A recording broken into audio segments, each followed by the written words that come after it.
What is your brand? What are you bringing to the table? So know your brand, celebrate your brand, and never compromise on your brand. Hi, and welcome to Helping You Perform. I'm your host, Paul Teasdale. Over a career working with high-performing teams from across the globe, including 7 years working with Formula One team McLaren, I've learned a lot about what it takes to drive results.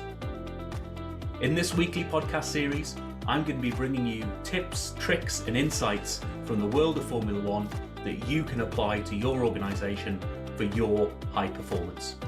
Enjoy. Hi everybody, and welcome to yet another episode of the Helping You Perform podcast series, where I bring my tips, tricks, insights, and stories from the world of Formula One to help you accelerate your own performance. I hope you enjoyed last week's episode 29, which is all about competitiveness, how to identify and nurture positive competitiveness, and also how to identify and nip in the bud those negative aspects and traits as well. In this week's episode, I want to talk about brand. Now, I've had lots of conversations recently about brand, and particularly about what did I learn from McLaren, such a world-class brand. What were the things that I learned about brand in those 7 years that I worked there? Well, one of the things that was abundantly clear when I first came into McLaren was McLaren is the brand.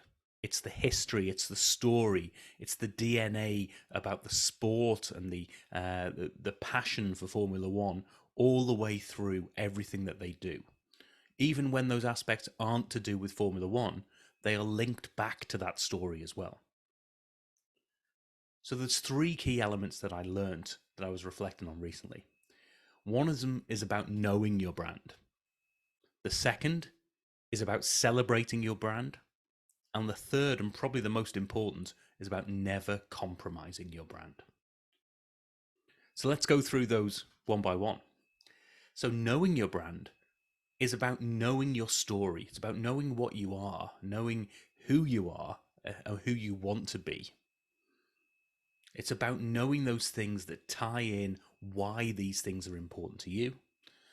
And it's also about knowing what that looks and feels like. You know, is your brand high performance? Is it about elegance? Is it about that sort of rough and ready, we just get things done? What does that look and feel like when we talk about your brand? Is it about comfort? You know, have you got a brand in maybe a luxury chocolate? So your brand is all about comfort and elegance. Whatever that might be, know what your brand looks and feels like and reflect that in everything you do. It's also about knowing the antithesis of that. What does your brand not look like? What are those things that say, actually, that is definitely against our brand? And one of the things I learned early on in McLaren, it's the little details. Those are the things that really were intrinsic in that brand. Such things as it gets to the end of a meeting, everybody's had maybe drinks, maybe snacks, they've had pens and paper out on the table. Before you leave that room, you put the chairs in, you make sure they're even, you tidy up the paper, you tidy up any mess. Even if that's not your job, in inverted commas, to do, part of your role is to be that brand ambassador in that moment and to show that the little details and the quality of your workmanship counts. And that would be the same for the antithesis. You know, if you left a meeting and you left a client meeting and where you were sitting was really untidy, or you walked past some rubbish lying on the floor that you could easily tidy up, instead of saying, "Nope, that's somebody else's job. You know, I've got other things to do. I'm busy." Part of your job, and a major part of your job, is to show and demonstrate to that brand, those brand ambassadors, and the people who are seeing your brand, that actually this is what matters to you and your business. So that's all about knowing your brand, what it is, what it isn't. Next is about celebrating your brand.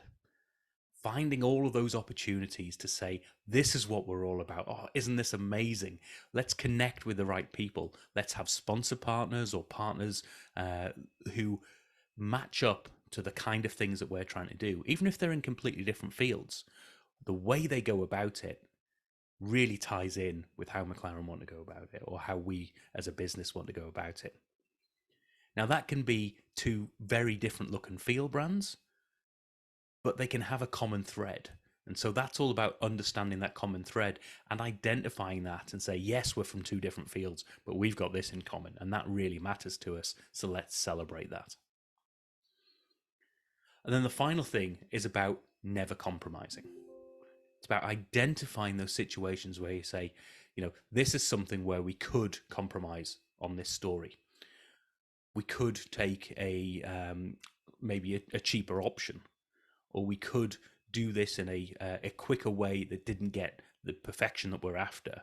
Or it might be something that says, we're going to accept a level of quality from our customers, from our suppliers, or even the level of quality that we're pushing out. What are we willing to not accept? What are we going to say, no, that doesn't even go out the door. That doesn't even get passed internally because that doesn't match with the brand that we're trying to portray.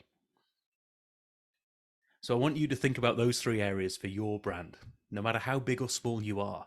If you're a solopreneur, if you're a medium-sized business, if you're just a small mom and pop situation, or if you're part of a multinational, your team, your department, your region, what is your brand?